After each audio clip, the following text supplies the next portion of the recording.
तो इस एक विशेषता ये भी हो सकती है हमारी कि इसमें समासोक्ति अलंकार का प्राधान्य है।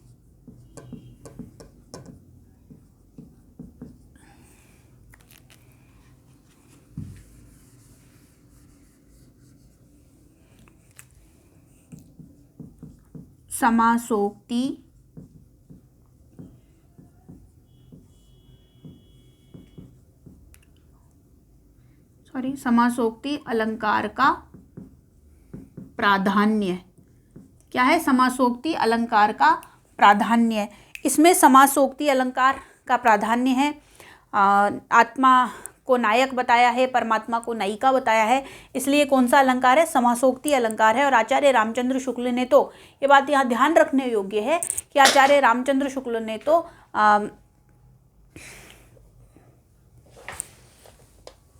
पद्मावत को समासोक्ति, पूरे पद्मावत को ही समासोक्ति अलंकार माना है। प्रायः ये प्रश्न आ जाता है कि पद्मावत को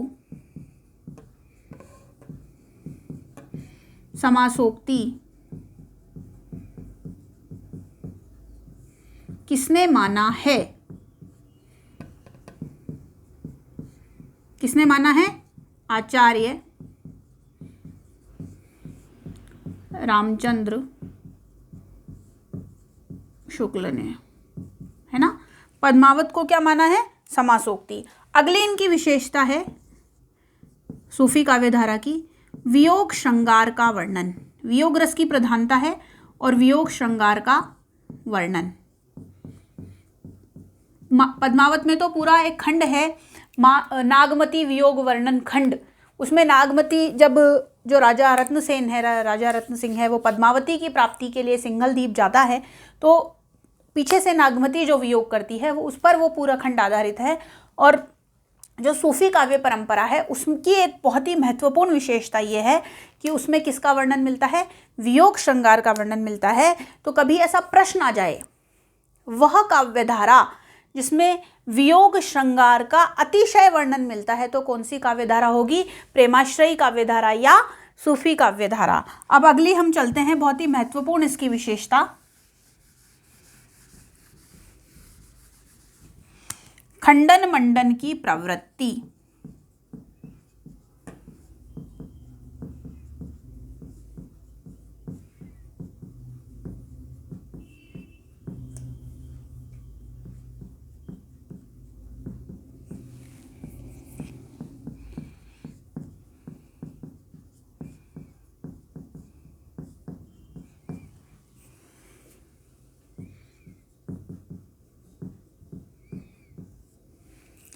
इसमें क्या है?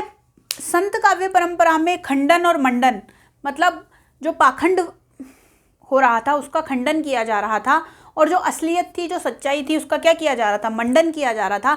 लेकिन यहाँ खंडन मंडन की प्रवृत्ति का अभाव मिलता है।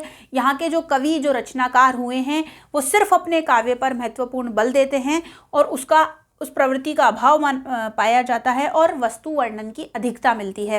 देखिए, मानसरोधक वर्णन खंड में भी कई हजार प्रकार के वृक्षों का, कई हजार, जो पद्मावत में है ना मानसरोधक वर्णन खंड, उसमें कई हजार प्रकार के वर्णन, पशु, उसका खाने की मिठाइयों का, कई हजार प्रकार के पुष्पों का, कई हजार प्रकार के पेड़ों का वर्णन किया गया है। ठीक उसी तरह नागमती वियोग वर्णन खंड में कई प्रकार के आभूषणों का, गहनों का इत्यादि का वर्णन किया गया है। कुतुबन की मृगावती में भी अतिशय वर्णन, दृश्यों का वर्णन है उसमें। मृगावती, कुतुबन की मृगावती में और मंझन की मधुमालती में भी कई तरह का वर्णन हमें मिलता है। तो वस्तु वर्णन की अधिकता है, बहुत अधिक अतिशयोक्ति करके वस्तु वर्णन करते हैं, लेकिन खंडन और मंडन की प्रवृत्ति का अभाव पाया जाता है। पाखंड खंडन और सत्यता का मंडन या सत्य का मंडन की प्रवृत्ति का यहाँ अभाव है।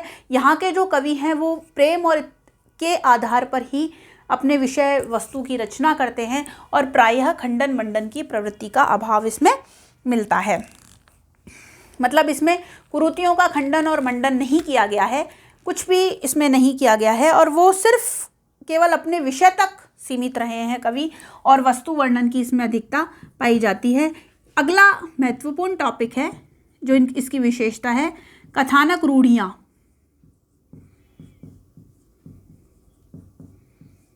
का वर्णन।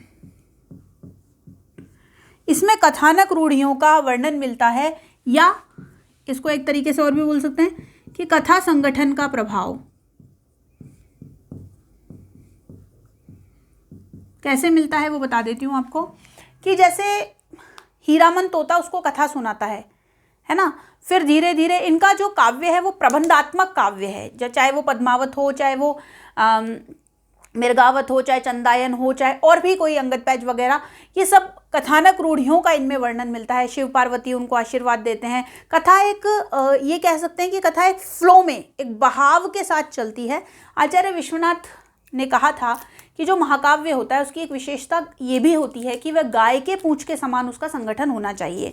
गाय के पूंछ के समान संगठन होने के का मतलब ये है कि गाय की पूंछ जिस तरह पहले भारी होती है और फिर उसी तरह धीरे धीरे धीरे धीरे आकर के अपने अंत तक सीमित हो जाती है, उसी प्रकार प्रबंध काव्य शैली में गाय के पूंछ के समान जो काव्य धारा है या काव्य रस है उसका बहाव होना चाहिए। तो ठीक उसी तरह इसमें भी इसके जो रोमांसिक काव्य परंपरा है, सूफी काव्य धारा या प्रेमाश्रयी काव्य धारा है, इसमें कथानक रूढ़ियों का प्रयोग मिलता है, कथानक रूढ़ियों का वर्णन मिलता है, जिसमें कथा संगठन का प्रभाव पाया जाता है। और इसकी अंतिम विशेषता है कि कड़वक शैली।